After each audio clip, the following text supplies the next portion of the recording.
Welcome to MMA on the Rocks. My name is Bill Welker. You are listening to episode 356 of the podcast. Today is Monday, Cinco de Mayo, some might say. For those of you who celebrated Cinco de Mayo, I hope everybody had a wonderful and safe celebration. I posted a little video, little watermelon margarita recipe on social media at MMA on the Rocks. If you don't know by now, on Instagram, Facebook, Twitter, and TikTok. I am on TikTok, though I forget I'm on TikTok sometimes, and it's always the one I forget to post things on, just because I don't think about it. I don't ever go on the app really, but yeah, I posted a fun little watermelon margarita recipe, so go ahead and check that out if tequila is your thing. I definitely enjoyed some of it this weekend. No episode yesterday. I was just spending time with the family. We went to a little shopping because my daughter is growing like a weed and she's grown out of all of her clothes, so we had to go get some new clothes. And then we went to a pretty cool spot in North Tampa called, well, I can't think of the name of it, but basically it's a sports bar that has mini golf. So, we had some burgers and wings and played some mini golf, got rained on, but we had a great time. Anyway, I want to tell you guys a funny story that happened earlier in the weekend. On Friday night, I went out to dinner with my wife, got a babysitter, went to a nice little local restaurant. And I don't know if you guys saw or not, a few weeks ago, I asked if it's time to trim the beard. Overwhelmingly, you guys said no. But the wife has kind of been hinting that she had wanted me to trim it. So we're out to dinner at this fancy restaurant nearby, and the waiter came over and said, "I just have to tell you, sir, that your beard is absolutely on point." And I always laugh when people compliment the beard in front of my wife, since she's kind of always asking me to trim it, and I tell her I'm not going to trim it as long as people keep complimenting it. So I told the waiter that oh, my wife wants me to trim the beard, and he's like, you can't do that. And then several other members of the wait staff came over and injected themselves into the conversation and told my wife, you can't let him trim that thing. Like, it's got to stay the way it is. It's magnificent. So of course I enjoy the compliments. Who doesn't? But it was more so like having that moment of people contradicting something that my wife wants, because usually, within the confines of our house, whatever she wants, she gets. And she's right all the time, as every wife should be. But just to have like an entire wait staff come over and to disagree with her opinion that I should trim the beard, was just hilarious. And she started changing her tune after that. I think she was like, well, maybe I'm just looking at it all wrong. I think, she always likes the beard, but I think maybe it's a little too much scruff for her taste right now, and she would like to see it, trimmed down a bit. But what do you guys think? Should I keep growing this thing out? Should I go, like, where do I draw the line? Should I go full ZZ Top with this thing? I don't think I could do it, to be honest with you, because I live here in Florida. It's early May and it's already in the 90s. So truth be told, I don't think this beard is lasting much longer. But I don't know. I'm interested to hear what you guys think. And whatever comments you leave, I will have my wife read them uh, promptly. So, um, and even if you guys think, yeah, yeah, Bill, it's getting a little out of control, maybe it is time for a trim. I'm open to that too. Um, I can definitely take, I can definitely take criticism. All right, so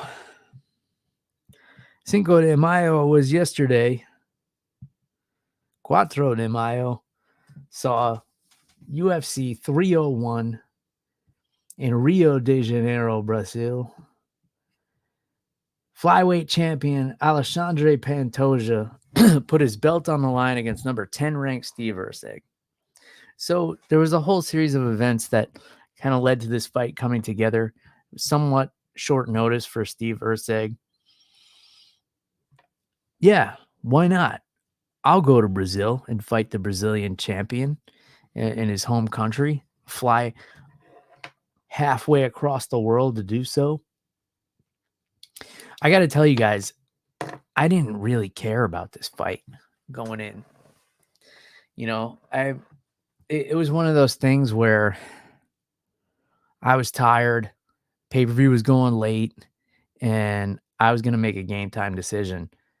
So I decided I'll watch the first round, and if it sucks, I'm going to bed.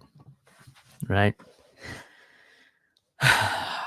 I stayed up and watched the whole damn thing. This was a fantastic fight. It was back and forth, the scrambles, the energy output from both of these guys, just spectacular. And it kind of went down in the way that I predicted. I was saying on the Picks and Pours episode on Thursday that Steve Erceg has the much cleaner striking. He's going to have a big advantage there. He's going to beat Pantoja in a lot of the exchanges on the feet. But Pantoja is a dog. And that's what it came down to. I don't know how you guys had it scored. If you even watched the fight, maybe you skipped over this one, because it wasn't that intriguing of a pay-per-view on paper.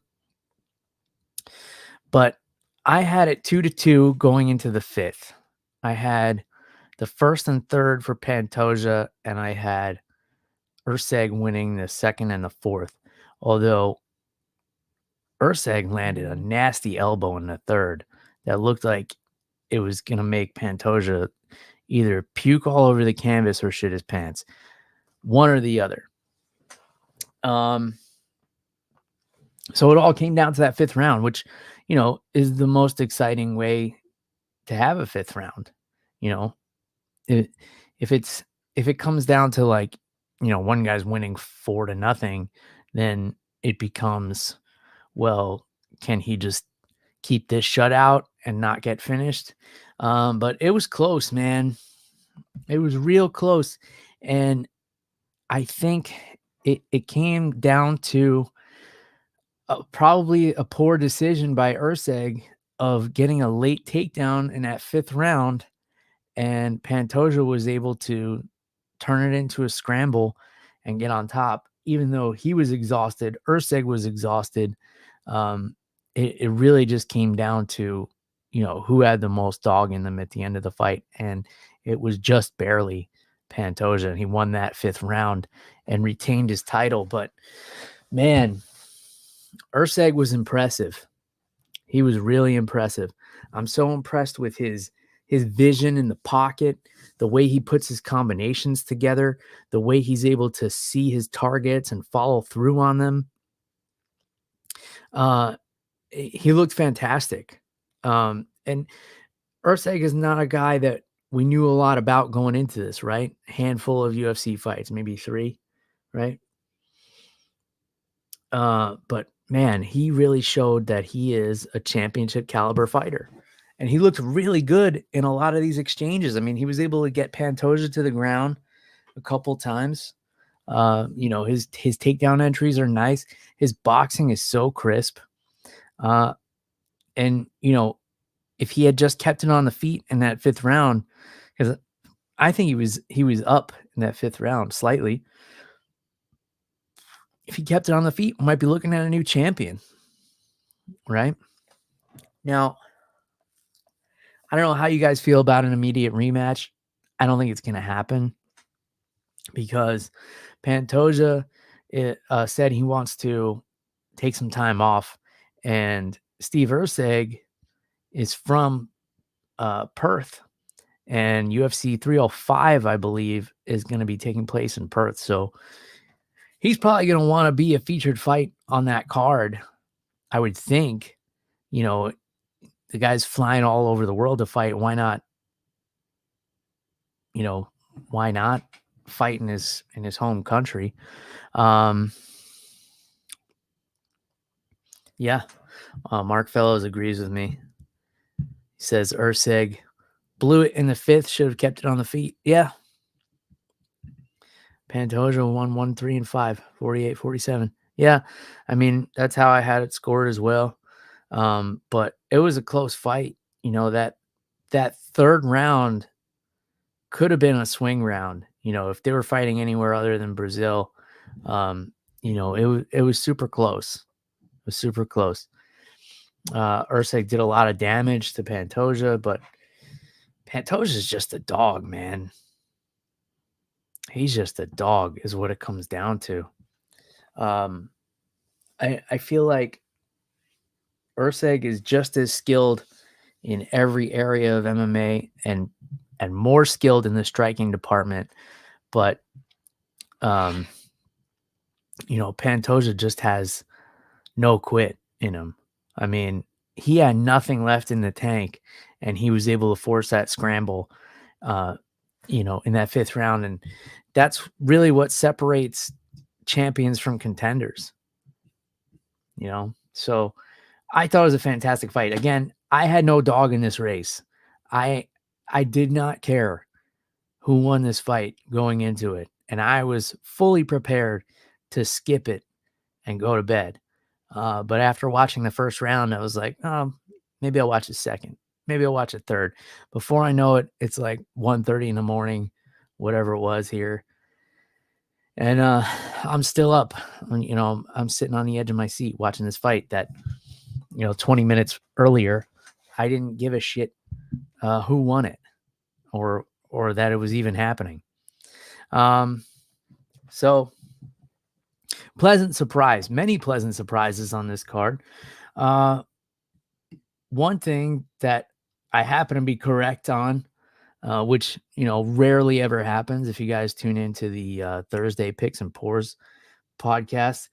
Usually when I do actually give a pick on something, it ends up ruining parlays and ruining win streaks for Matt the Mechanic.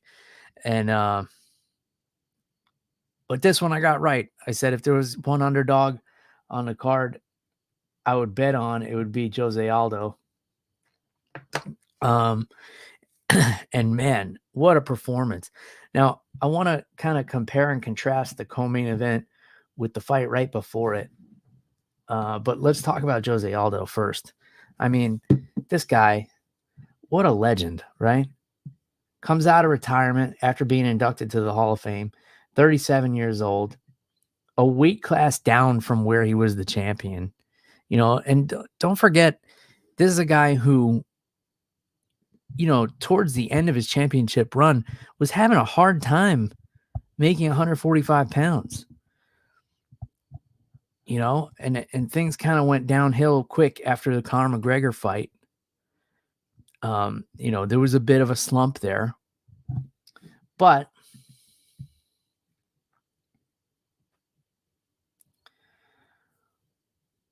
reinvents himself, drops down to bantamweight, looks fantastic doing it. You know, walked away with a loss to Merab Dvalishvili, but it's not like he was blown out of the water. He was just held up against the cage for 3 rounds. That was back in August 2022. Then just takes a couple of boxing fights, and then he decides, you know what, I'm going to come back. Gets in there with Jonathan Martinez, who is a stud, by the way, and just puts on an MMA clinic in front of his hometown crowd. He looked so fast. His combinations were so crisp. He just didn't let Jonathan Martinez get going. And this could have been a case of Jonathan Martinez is standing across from a legend and he couldn't pull the trigger. I don't want to say that was the case for the whole fight, but it was the case for long enough for Jose Aldo to find his rhythm. And once that guy finds a rhythm, he's just going to tap dance all over your fucking face. And that's what he did with Jonathan Martinez.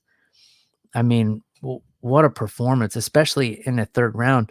I mean, the way he wobbled Jonathan Martinez in that third round, you could make the argument it was a 10-8 round, right? It was like a little bit of a out on his feet moment there, but man, what a great performance against a really tough contender in Jonathan Martinez. And looking at this fight on paper, I didn't see anywhere that Jonathan Martinez could beat Jose Aldo. Now, that doesn't mean he couldn't beat him. I just couldn't see where he gets it done. But there was the X factor of Aldo retired. He got inducted into the Hall of Fame. He was focusing on just boxing for a little while. He's 37 years old, which is ancient for bantamweight. 37 years old, if you're a heavyweight, you could start training MMA today and still make it in the top 10 in Bellator, right? But 37 years old at bantamweight, that's rough. That's really rough. You don't see a lot of, guys in their late 30s fighting at this level. And, supposedly speed's always the first thing to go. He looked fast as hell in there. Mark says, imagine there's a bunch of new fans who've never seen Aldo fight. And they say, this Aldo guy has potential. Yeah. Yeah. Imagine you didn't know that this was the king of Rio stepping in there. Maybe you're thinking like, oh, who's this old guy, that Jonathan Martinez is about to piece up. But yeah, I want to get back to the point of, maybe Jonathan Martinez was showing a little bit too much respect to Aldo and couldn't quite pull the trigger.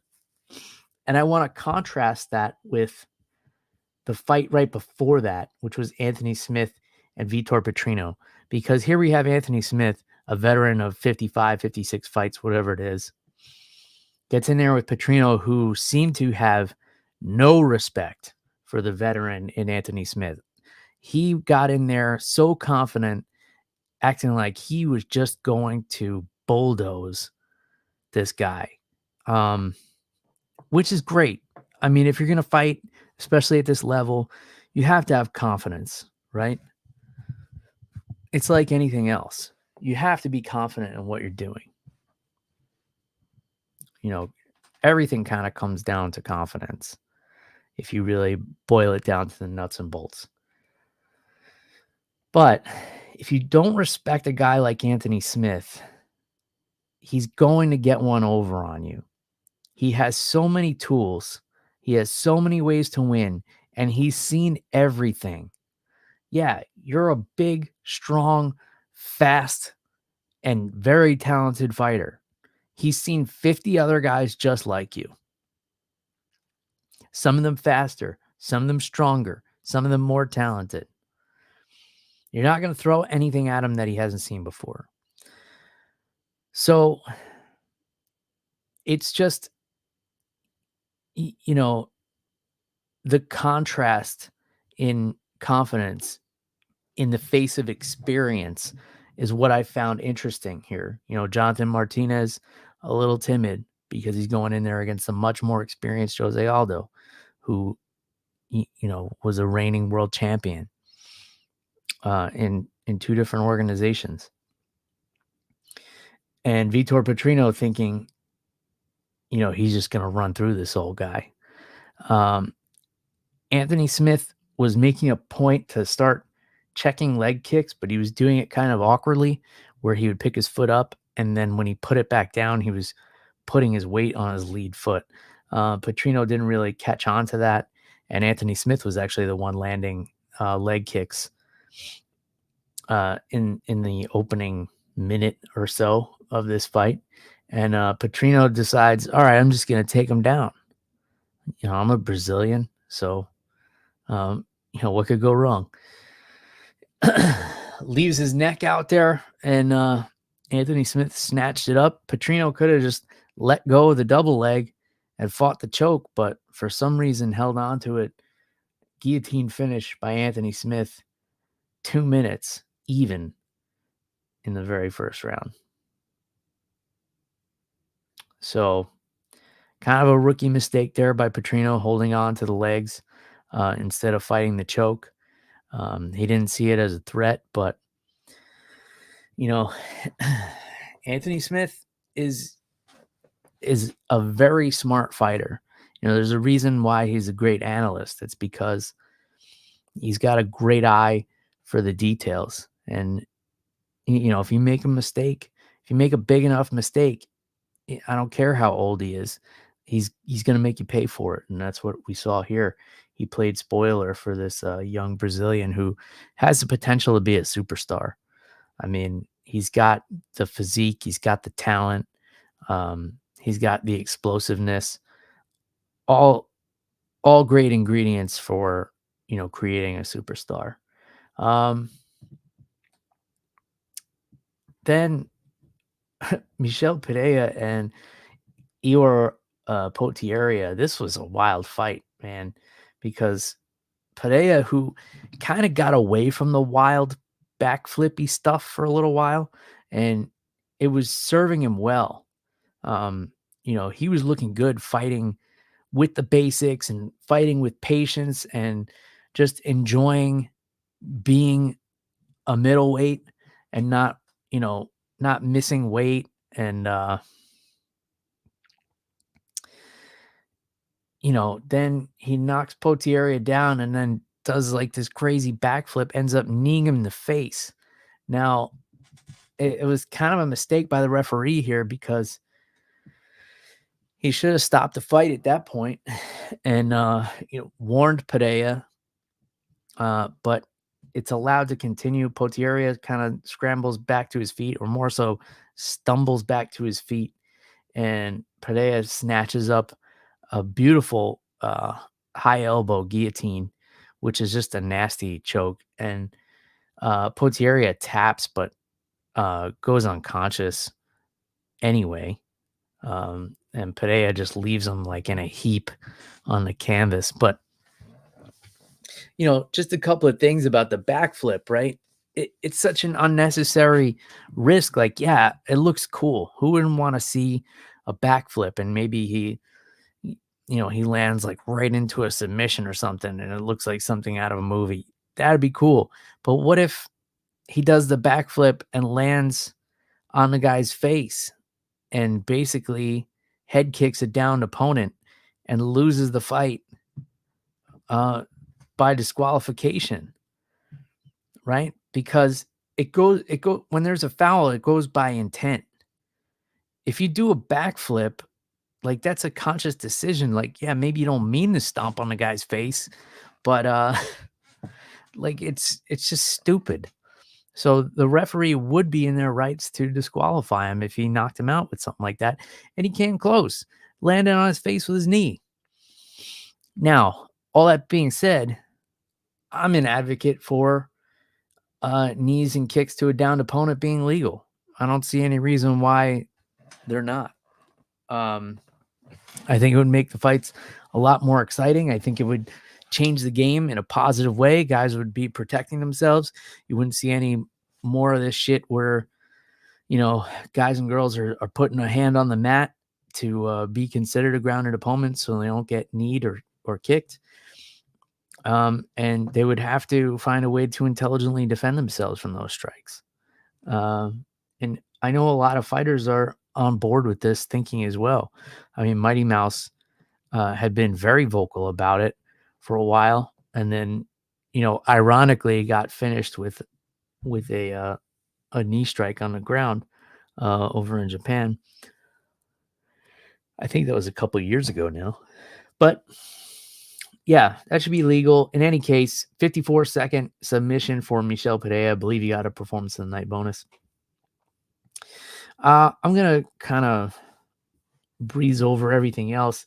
I don't want to spend too much time on this. It's going to be a pretty short episode.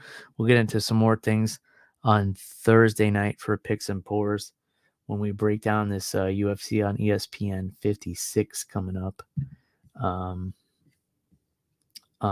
Mother's Day weekend, next weekend.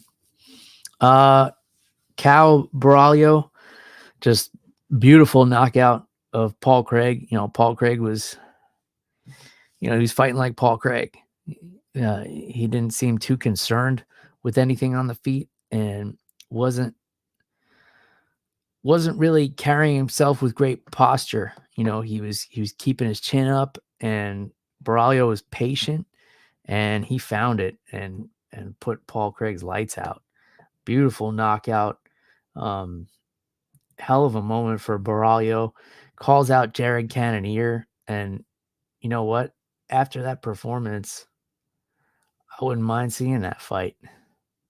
So he was ranked 14th going into that, knocked out the number 13 Paul Craig, and now he's calling out the number 4 guy, Jared Cannonier.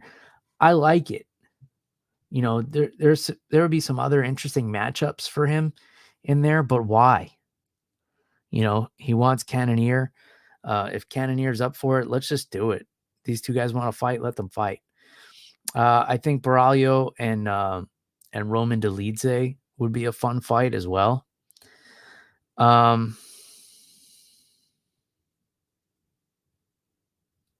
Maybe looking here, Paulo Costa has a fight coming up. I think down the line, maybe not just yet, but Braulio and Brendan Allen would be a fun fight. I think that would be a really interesting one. Would Brendan Allen be able to find a way to get it to the ground, which, Braulio is great on the ground as well. And he's got good wrestling too. But yeah, I'd be interested to see how that one goes. So maybe a little bit down the line, we can look into that. But yeah, I mean, I say that, this guy goes out and has a performance like that in front of his home country. Give him what he's asking for. Let's set it up with Jared Cannonier. Now, this fight was kind of weird. Joe Anderson Brito, and Jack Shore, I guess we'll call it clash legs. And Jack Shore's shin, split wide open.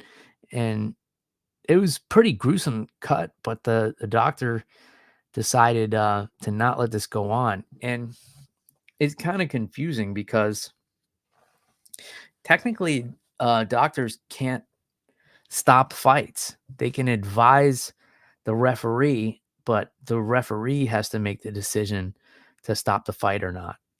Now, usually they'll go along with the doctor, but every now and then there's some discrepancy.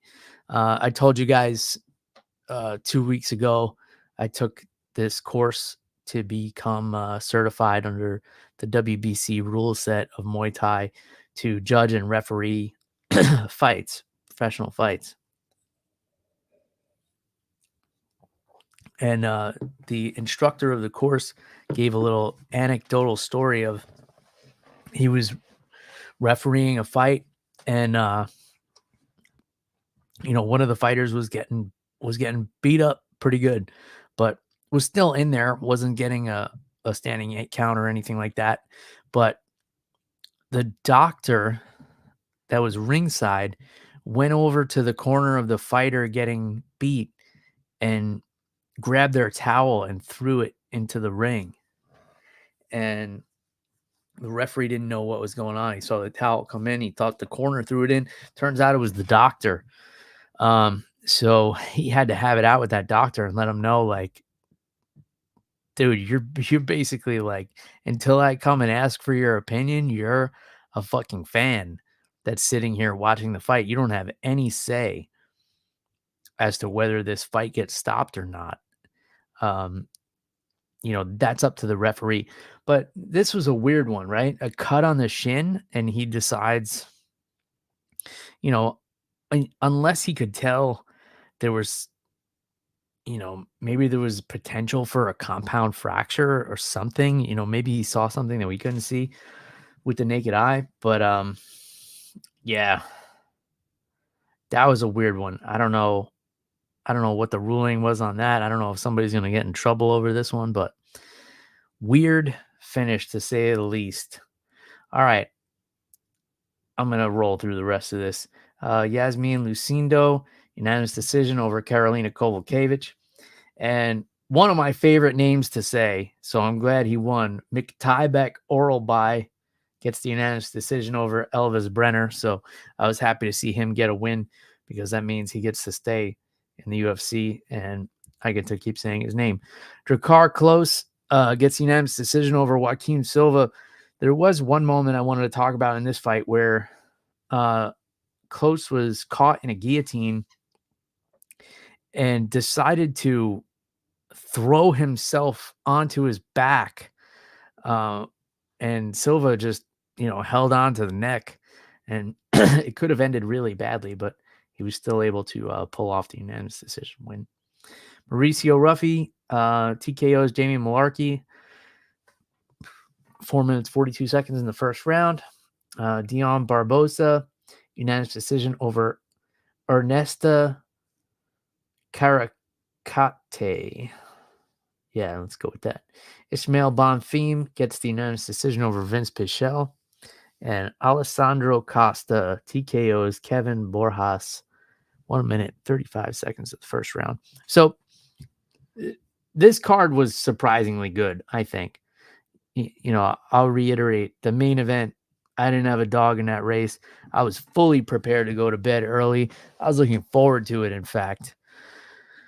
And then these guys had to go out there and put on a phenomenal fight and keep me awake half the night. So for what it's worth, the fight was good enough to keep me out of bed, which is saying a lot because I'm getting too old for this shit, these late nights watching fights. I kind of pick and choose, if I'm honest with you guys. Like sometimes I'll just watch some of the main card the next morning, wake up early, and I won't look at the social media or anything. And yeah, so what do you guys think is next for Steve Erceg? Because Pantoja is going to take time off, so he's not going to turn around and fight on that Perth card at 305. But, I have a feeling Erceg's going to want to. So what do we do with him? Do we do Erceg versus Manel Cape?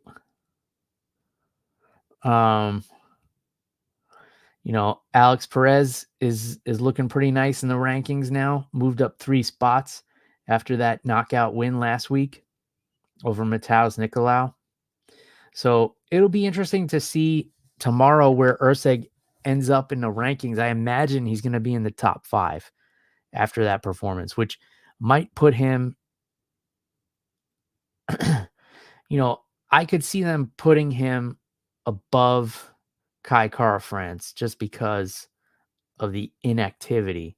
So that would also put him ahead of Alex Perez. I think that would be a fun fight. Perez has that knockout power. Steve Erceg has the really clean boxing. I think they would put on a good show. I think Erceg and Manel Cape would be a fun fight as well. I guess we're just going to have to see where he ends up in this ranking. I'm predicting they're going to put him at number 4. I don't think they're going to put him.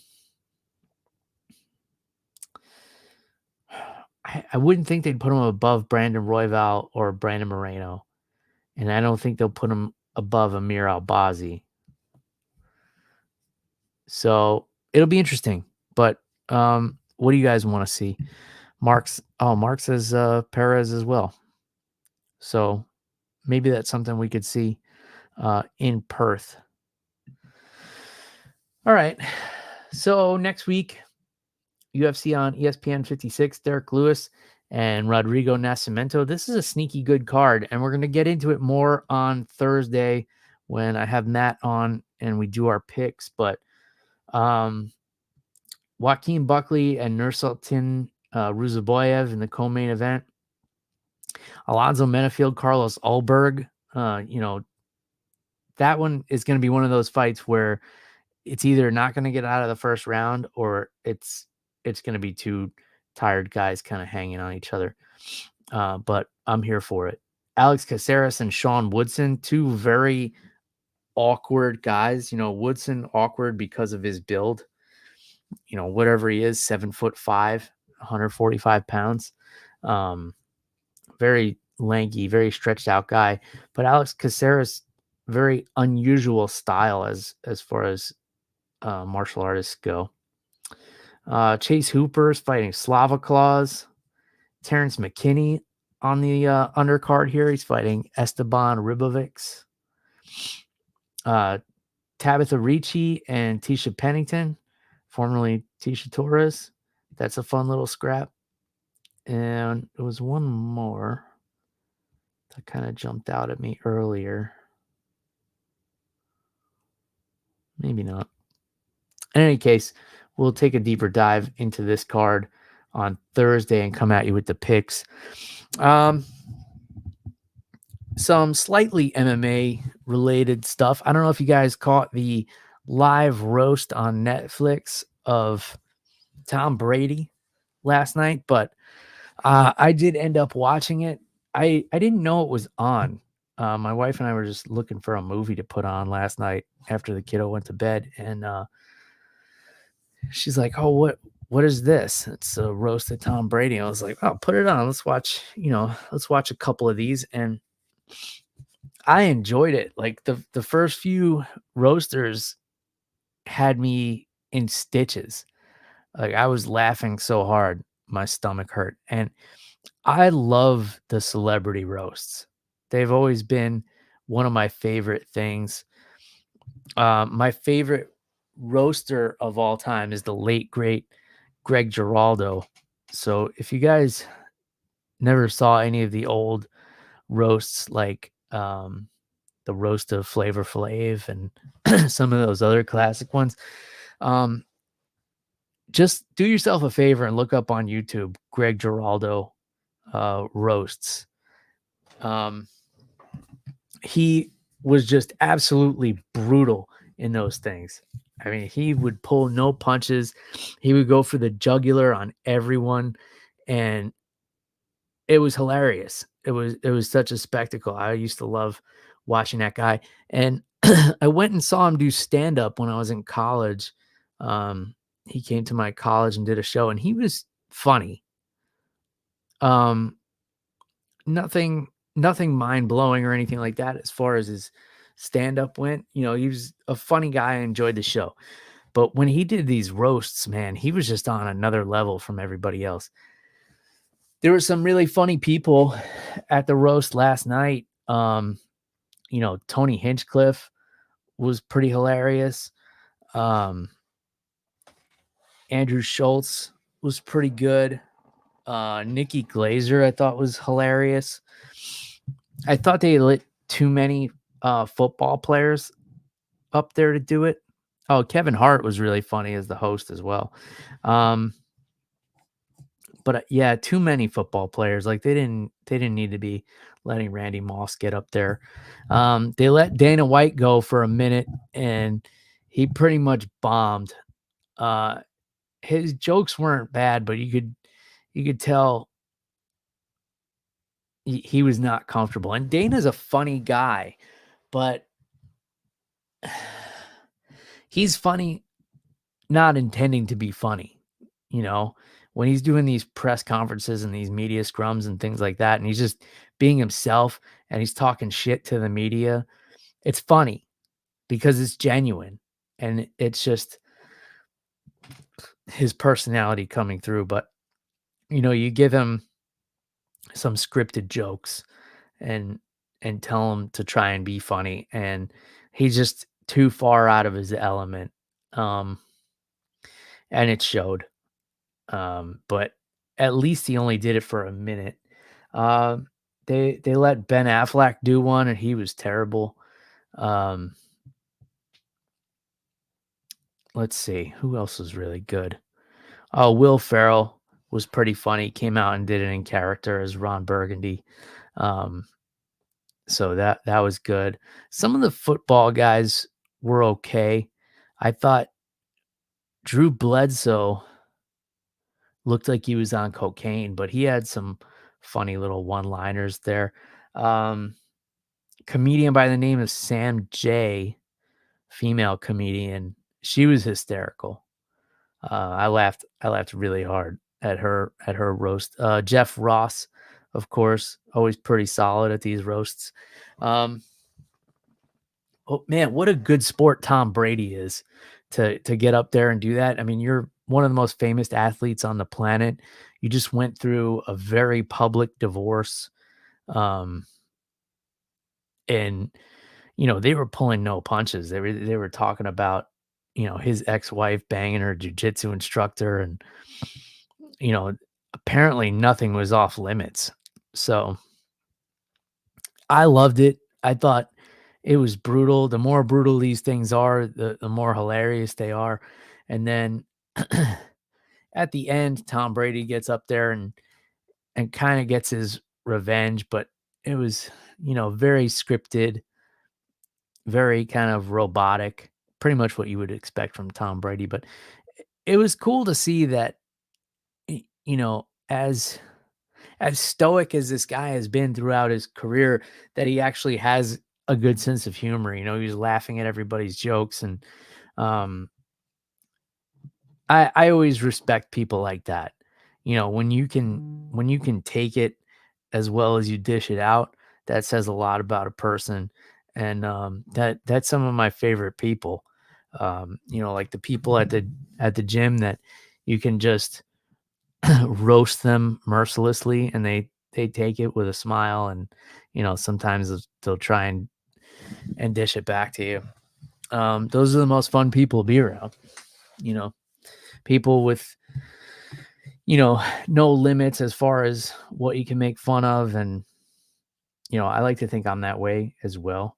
um I like a good roasting as much as the next guy. um and yeah, I hope they do more of these, because it's just it's just one of the best things in comedy. Um, and I think we enjoy it because, as people, maybe it's just me, but I think as people, we all like shit on other people in our heads, right? Do we all do this? Or is this just a me thing? You guys can tell me the truth. Um, but yeah, we all like to talk shit. So why wouldn't we like to see professionals do it? You know? And these things are great. I think I think we need to do one of Dana White. I think that would be pretty funny. And some of these MMA fighters can tell good jokes. We have our very own Adam Hunter from the MMA Roasted podcast. He's hilarious with this stuff, so you would definitely have to have him. Um, and yeah, we'd do a roasted Dana White. I think some of these fighters could be pretty funny, and a lot of them would bomb, right? But that could be funny too. So I think we should put that together. Let's do the roast of Dana White. Or who else would you guys like to see in the MMA community? I can't think of anybody except Dana. Maybe Sean O'Malley would be funny. I feel like he would have a good sense of humor about a lot of things, and then he could probably be pretty good if he had like a good writer. He would be pretty good at doing the comebacks at the end. Sean O'Malley would be fun.